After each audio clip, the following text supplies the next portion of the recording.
Olá, irmãs, a paz do Senhor, irmãos, primos, parentes, amigos. Eu venho trazer para vocês a segunda parte da ministração sobre a vida de Jonas. Então, vamos nomear como Jonas 2, é a parte final desta ministração. Como eu estava dizendo anteriormente, aqueles homens daquela embarcação, depois que descobriram que Jonas era o que estava trazendo, né, todo aquele movimento para aquele barco, que estava trazendo toda aquela desgraça para aquele povo, para aquele barco, para aquele tripulante, para aquele mestre daquele lugar, porque ele andava escondido da face do Senhor. Jonas estava então dentro do barco, escondido no porão, fugindo da presença do Senhor. Como eu havia dito no vídeo anterior, Jonas foi designado por Deus para estar levando uma palavra de arrependimento para os ninivitas, para a cidade de Nínive. E ao contrário disso, amedrontado pelo que pudesse acontecer com ele, assim como ele pensa que aconteceu com o pai dele, poderia acontecer com ele também, Jonas então resolve desobedecer uma ordem divina. Jonas resolve ir para o lado contrário ao lado que ele havia sido designado por Deus, foi uma ordem divina. Jonas, então, desobedecendo essa ordem, ele vai para Locuntá, ele vai para a cidade de Tarsis. Ele sai de Jope, onde ele estava, pega uma embarcação para o lado contrário, onde Deus envia ele. E ali, fugindo de Deus, ele esconde no porão daquele navio, paga uma passagem, entra, esconde no porão daquela embarcação. E o mar começa a ficar revolto, porque Deus tinha o intuito de tirar Jonas daquela embarcação para ele ir fazer o trabalho que Deus havia mandado ele fazer. Como um homem teimoso, ele entra para dentro da embarcação, se esconde no porão, com a ideia que ele poderia se estar fugindo dos olhos do Senhor, escondendo de Deus.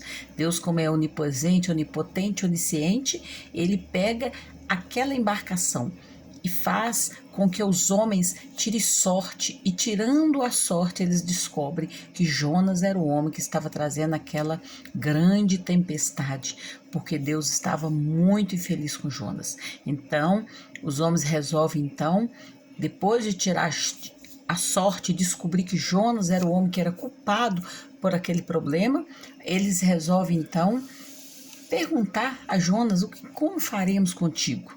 E Jonas mesmo declarando posteriormente que ele era o culpado pelo que estava acontecendo, porque ele havia desobedecido o grande Deus criador dos céus e do mar, ele então fala que deveria jogar ele para fora do barco, que aí a tempestade iria acalmar. E é nesse ponto que eu quero estar explicando para vocês, porque muitas vezes fica bem claro que nós temos que jogar para fora da nossa embarcação aquilo que está nos trazendo problema, aquilo que está nos trazendo tristeza, que está nos trazendo uma vida infeliz, que está nos levando para o inferno, e nós não temos coragem de fazer isso. O que é que nós fazemos? Nós ficamos então nos preocupando com as pequenas coisas, nos preocupamos com Jonas e começamos a dividir os nossos problemas, a nossa vida com Jonas que nós cultivamos dentro de nós. E Deus muitas vezes nos indica, nos manda mensagem, nos envia, nos fala através da palavra, das pregações, em sonhos, que nós deveríamos então estar levando, tirando aquele Jonas para fora do nosso barco. E nós desobedecemos o Senhor, assim como Jonas fez, nós desobedecemos, assim como aqueles marinheiros fizeram, eles desobedecendo Deus, desobedecendo, o óbvio.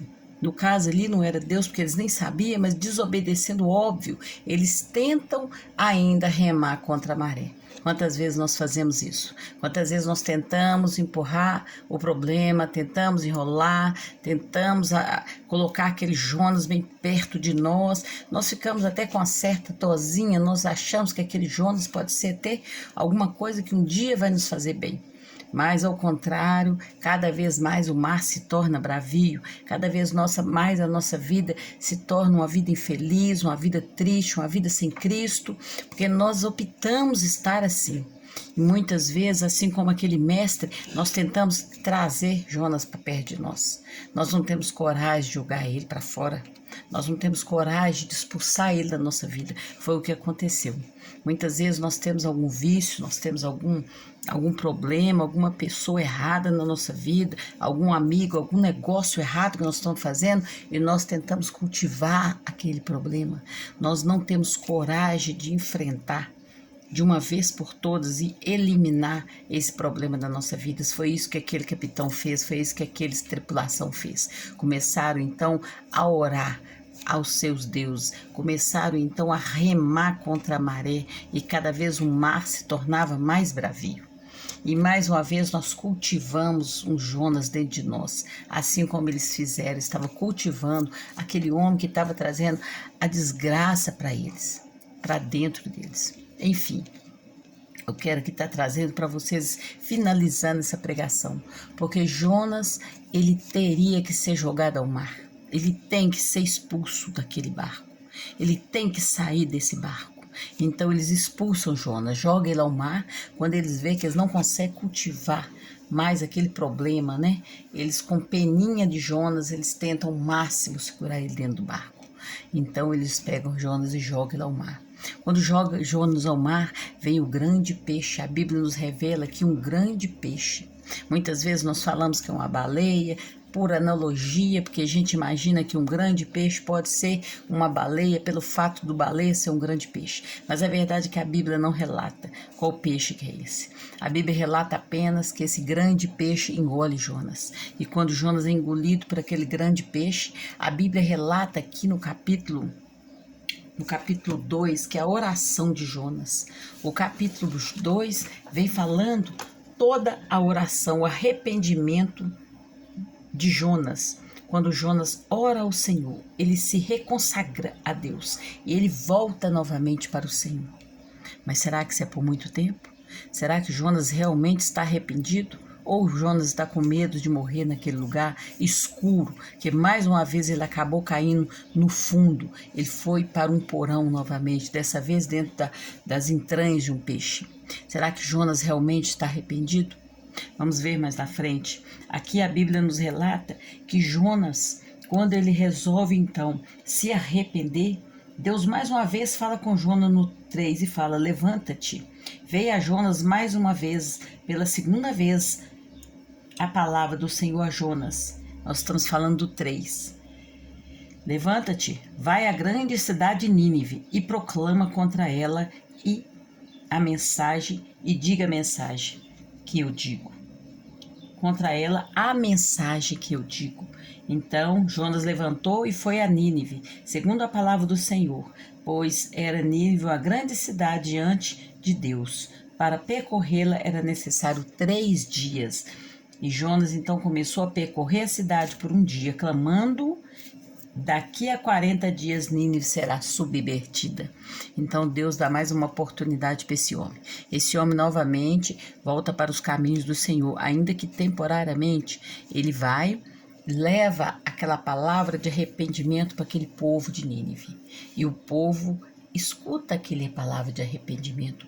O povo aceita que realmente eles estavam andando contra o Senhor, que eles estavam fazendo tudo ao contrário daquilo que o Senhor havia lhes dito.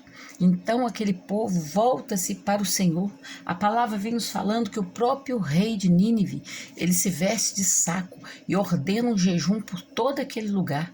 Jejum não só de homens, mas também de animais. E toda a ração deveria ser cortada, porque aquele povo deveria se arrepender, como de fato aquele povo se arrependeu.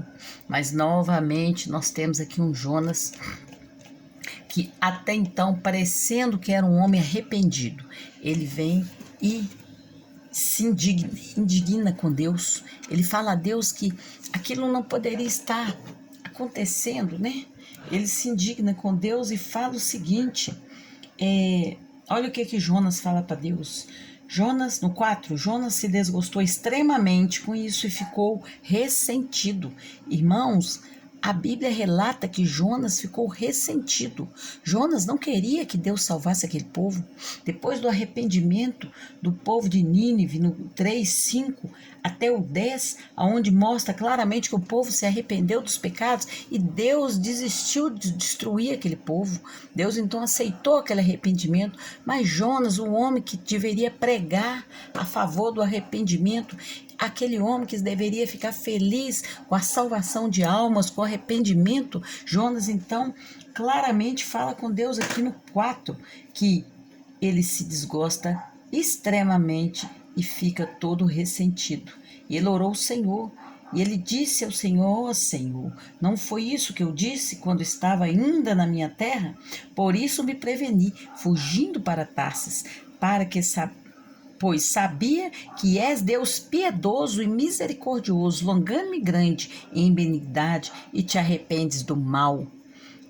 Peço-te, pois, Senhor, que me tire a vida, porque melhor me é morrer do que viver. Irmãos, Jonas, então, ele se arrepende de ter falado aquilo para aquele povo. Jonas fica triste, porque aquele povo passa a ser um povo que está sendo perdoado por Deus, e Deus então resolve não destruir mais aquele povo. A Bíblia nos relata aqui que Jonas, ele foi compelido a fazer aquilo porque ele estava com medo de morrer.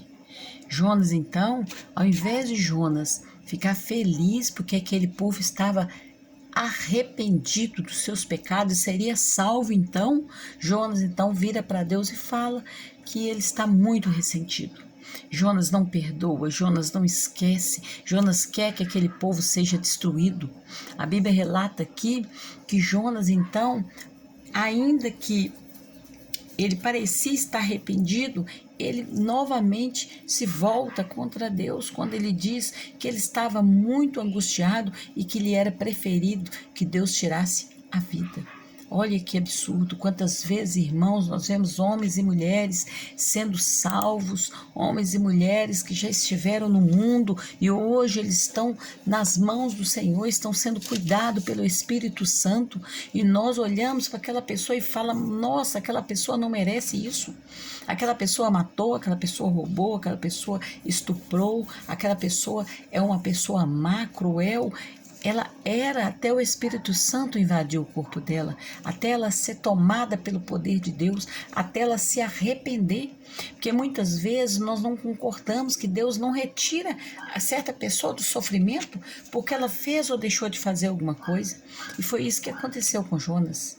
Nós temos uma passagem aqui que é a passagem do filho pródigo. O filho pródigo é uma passagem de Lucas 15, 18, que ele fala assim: levantar-me e irei ter com meu pai, e direi a ele: Pai, pequei contra os céus e contra ti. E aí? E se nós tivéssemos obedecido, e se tivesse obedecido desde o início, como o filho pródigo fez, como o filho pródigo se arrependeu, Jonas talvez não teria passado por tanta coisa. O filho pródigo verdadeiramente se arrependeu, tanto que a Bíblia fala que Deus fez uma festa para ele. E aí, como nós somos, depois do arrependimento, somos novamente redirecionados aos caminhos do Senhor. Se arrependemos verdadeiramente seremos salvos. Mas Jonas se arrependeu temporariamente, porque ele vai e resolve falar com Deus, que Deus não deveria. Deus deveria destruir aquela cidade. Jonas não concorda que Deus não destrua aquela cidade. E quando nós deixamos Jonas entrar em nossas vidas, nós somos fiéis, quando somos fiéis, somos obedientes, mas temos vínculo com Jonas e deixamos o Jonas ruim, o Jonas cruel, o Jonas que não tem compaixão entrar dentro do nosso coração. E isso é falta do Espírito Santo em nós. Isso de nós estarmos lembrando aquilo que a pessoa fez, ainda que Deus já perdoou aquela pessoa. Se Deus já perdoou, se aquela pessoa já está novamente no caminho do Senhor, quem somos nós para julgar? Quem somos nós para falar sobre o julgamento de Deus? Deus já abandonou a ideia de levar aquela pessoa à cova, mas nós continuamos ressentidos porque aquela pessoa fez ou deixou de fazer alguma coisa. Foi isso que o Jonas passou. Jonas, então, falou com Deus a ponto de querer que Deus tire sua própria vida, porque ele não concordou que Deus houvesse perdoado aquele povo. Então, irmãos, nós temos que estar atentos a isso. Nós temos que estar trazendo verdadeiramente o arrependimento para o nosso coração. Nós temos que estar verdadeiramente arrependido de ter ido para o porão junto com Jonas. Nós temos que estar arrependido de estar entrando na vida de alguém, de estar entrando na embarcação de uma pessoa e trazendo para ela desgraça, miséria e morte. E a morte muitas vezes não é só física, a morte também é espiritual. Aqui nós temos uma história de um homem que veio e voltou e se arrependeu, ainda que o arrependimento não tenha sido tão sincero, mas pelo menos ele fez a vontade do Senhor, que foi pregar o evangelho para quem estava perdido. E é isso que nós temos que fazer. A ordem divina é essa. A trombeta está tocando e mais cedo ou mais tarde Jesus vai voltar e aqueles que são dele vão ser chamados. E você que está aí, você está ou não com a obrigação de levar junto com você para o céu o seu irmão, o seu parente, o seu amigo, o seu vizinho? Nada de ficar julgando e questionando aquilo que Deus tem para fazer na vida de alguém. Se Deus salvou, se Deus perdoou, porque aquela pessoa mereceu ser perdoada. O nosso Deus é um Deus todo-poderoso, é um Deus que verdadeiramente ele sabe o que está fazendo. Então, irmãos, nós temos que estar atentos para que não haja tantas perdas, inúmeras perdas como houve na vida desse mestre, como houve na vida daquela tripulação que teve que jogar tudo que eles tinham para fora para descobrir aonde que estava o problema, e mesmo assim eles demoraram para descobrir. E mesmo assim eles tentaram ainda manter aquele problema dentro do barco. Não tenha pena de Jonas, não tenha dó de tirar Jonas da sua casa, não tenha dó de tirar Jonas da sua vida, porque as perdas elas são irremediáveis. Deus tem o melhor para nós, mas nós devemos nos arrepender, nós devemos limpar toda aquela mazela, aquela sujeira, todo aquele porão que nós mantemos dentro de nós escuro. Nós temos que colocar a luz, aflorar para a luz aquilo que Deus tem preparado para nós. É muito maior do que isso, infinitamente maior. A Bíblia nos relata que nem olhos, nem ouvidos jamais verão aquilo que Deus tem preparado para aqueles que o serviram e para aqueles que o servem. Imagina quão lindo é o que o céu tem preparado para nós. Então não vale a pena ficar cultivando Jonas no porão, não. Essa palavra vem nos falando, então, que nós devemos estar fazendo definitivamente, mas já de primeira, de aquilo que o capitão, o mestre daquela embarcação fez, jogou para fora Jonas para a tempestade acalmar.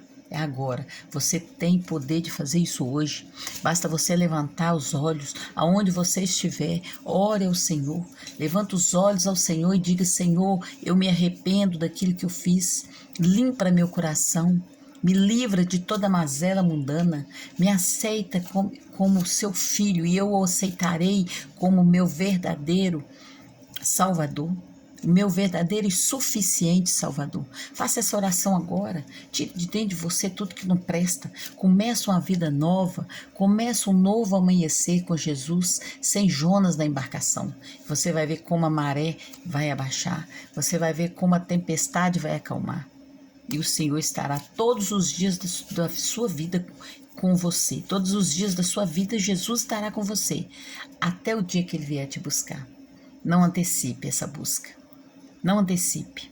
Não queira que você seja jogado ao mar para ser morto ou ser comido por um peixe grande. Muitas vezes aqui nós estamos falando em peixe grande. Nós podemos estar falando aqui de um peixe, mas tem muitas situações que podem levar você à morte. Você pode estar vivenciando uma dessas situações agora. Essa mensagem é do Senhor. Aceita hoje Jesus Cristo como seu verdadeiro Salvador. Confia nele e Ele tudo fará. E você vai sair de dentro da boca do peixe. Você vai sair da onde você estiver. E o inimigo não vai ter poder sobre a sua vida. Amém? Eu agradeço a oportunidade, crendo que Jesus está nessa causa, que Jesus está na sua vida. E tudo que você estiver preparando para fazer contra a vontade de Deus a partir de hoje, ajoelhe, arrependa-se, arrependa-se, e você vai verá a glória do Senhor na sua vida. Amém? Boa tarde para vocês, boa noite, bom dia. E em breve eu estarei postando mais uma ministração para estar alcançando corações.